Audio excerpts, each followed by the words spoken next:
Hi everyone, it's Colleen and welcome to the Altenew January release YouTube video hop.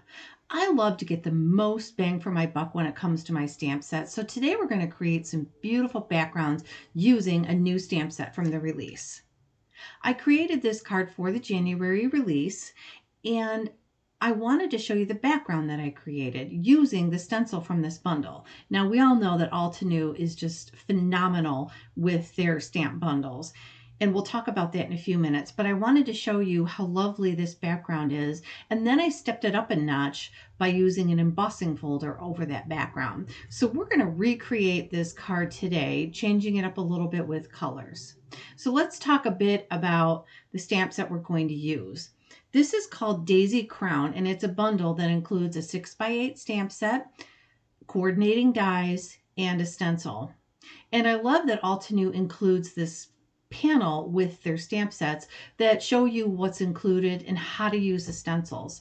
So there are 2 florals and about 6 large sentiments and several smaller sentiments that come with this set. We're going to start with the stencil because we're going to use the stencil to build the background.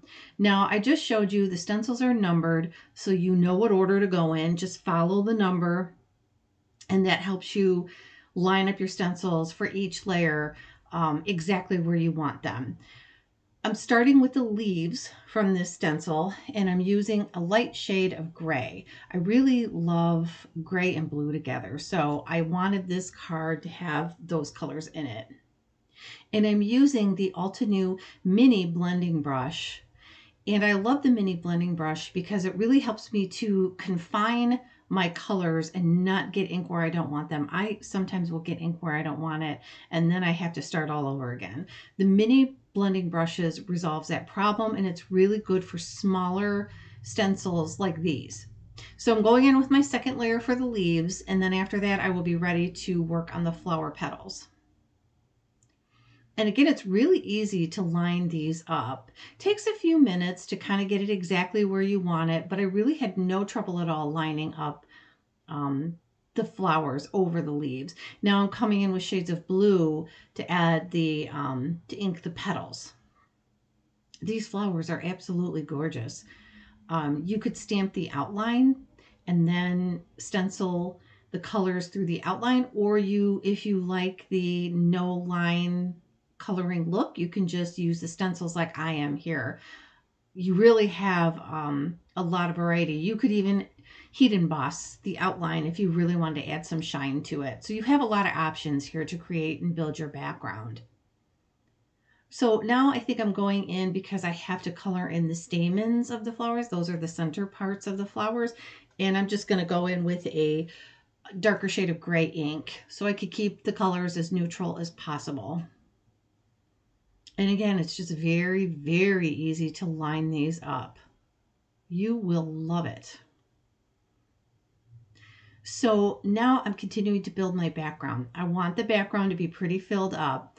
So I'm going in to add a little bit more of the daisies, being careful to use the same daisy in every spot so that it's easier for me to build the layers.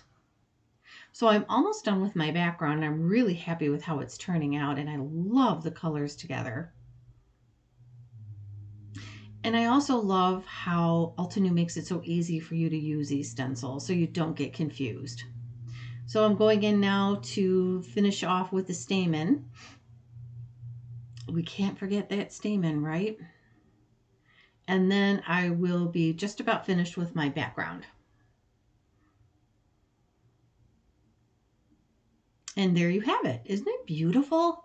Oh, I love that. I could use it by itself. But alas, I stamped the smaller flower from the stamp set as that is going to be my focal point. And now I'm going in to add some color to that. Doing the same thing. So with the smaller stamp, there are 2 stencils that go with it. And with the larger flower, there are 4 that go with it. And that little panel I showed you earlier that Altenew provides will show you what goes with what. So it's really very easy to follow along. And because this is my focal point, I decided to stamp this flower in black ink. And again, like I mentioned earlier, you could heat emboss it if you'd like to add a little shine. I think heat embossing it in gold or even heat embossing it in black would be very pretty.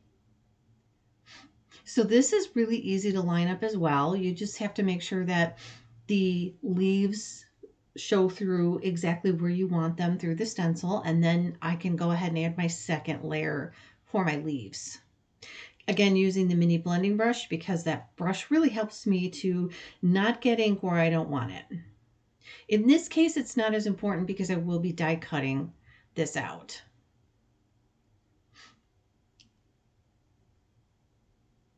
And now we're starting with the petals, adding the shades of blue to the petals.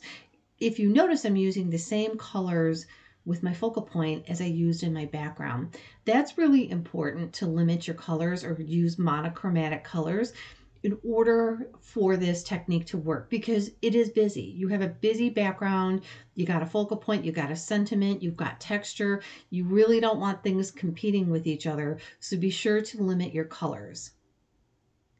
So now I have die cut my flower and my sentiment. That sentiment I love. And I also wanted to show you this embossing folder called Tufted Elegance. It's new from the January release. So I embossed the entire background just to add a little more interest and texture. Also, I have a 5.5 by 4.25 card base, and I also die cut a piece of vellum that's going to go between the background and my focal point because the vellum kind of softens up that background to help the focal point pop a little bit more on the page rather than just disappear into the background. You'll see how that looks in just a minute. So now that my background is ready, I can start building my focal point and finishing up my card.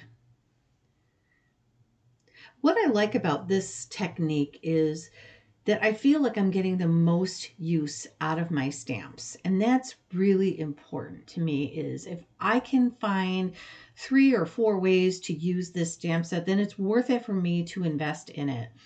And creating backgrounds with your stamps is, to me, just a wonderful way to take your stamps to the next level. And if you have coordinating dies that go with it, you can use that to your advantage. You can even create stencils using your dies. The sky is the limit. So really quick, I wanted to talk about how Altenew is having a YouTube video hop with prizes. Everything will be listed in my description box.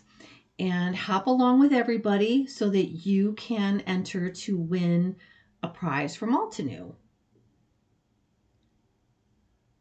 The supplies I use will also be in the description box, just so that you know what I've used.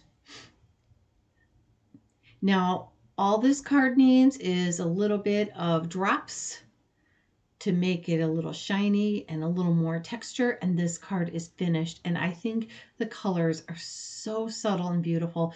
A vast difference from the pink card. So color conveys different messages depending on the colors you use. Now here I just used shades of gray. Look at how beautiful that one turned out, right? You could create an entire card set just by doing different colors like that. So thank you so much for stopping by today. Remember to follow everybody on the hop and comment so that you have a chance to win a prize. And I appreciate you taking the time to watch this video.